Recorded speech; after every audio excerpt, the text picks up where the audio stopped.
សំឡេងសាយលេងបន្លឺពេញវាលស្រែស្បែកជើងប៉ាត់ជើងត្រៀមប្រឡាយចិត្តក្លាហានត្រៀមឈ្នះគ្រប់អបសពយើងមិនមែនត្រឹមជាអ្នកជិតខាងតែជាកម្លាំងភ្នាត់ក្នុងក្រុមតែមួយដកឡើងលើងលើភូមិទីហានលើបាល់ទាត់ដេកសង្ឃឹមសំរៃជ័យជំនះយើងរងវងកីឡាពីស្គាល់ឡើងកាក្រាឈ្នះក៏សប្បាយចាញ់ក៏នៅតែញញឹមក្រុមកីឡា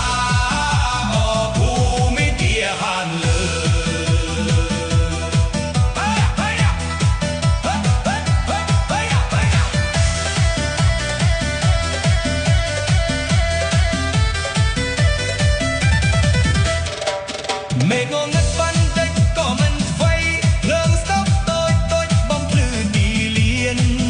ញើហូរស្រកស្រង់លើដីស្ងួតតែស្នាមញញឹមនៅតែផុសផុលយើងគោរពគ្នាយើងយល់ចិត្តគ្នាគ្មានគូប្រជែងណាផ្ដាច់បំបែកបានតោះឡើងឡើងឡើងភូមិទីហាលើបាល់ទាត់ដីសង្ឃឹមសំរៃជ័យជំនះយើងរងវងកីឡាពីស្គាល់ឡើងកាក្រា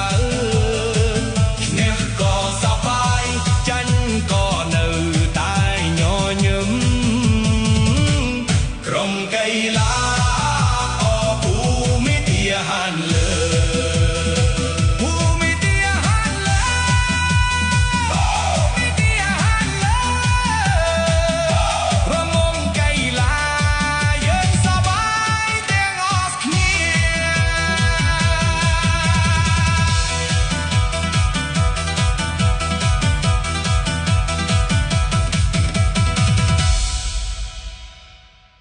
ដកឡើងលើងលើភូមិទីហានលើបាល់ទាត់ដេកសង្ឃឹមសំរៃជ័យជំនះយើងរងវងកីឡាពីស្គាល់ឡើងកាក្រាឈ្នះក៏សប្បាយចាញ់ក៏នៅតែញញឹមក្រុមកីឡាភូមិទីហានលើ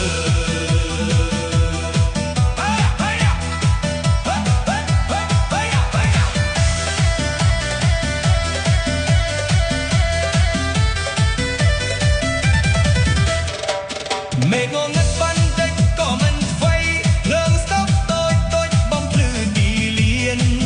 ញើហូរស្រកស្រង់លើដីស្ងួតតែស្នាមញញឹមនៅតែផុសផុល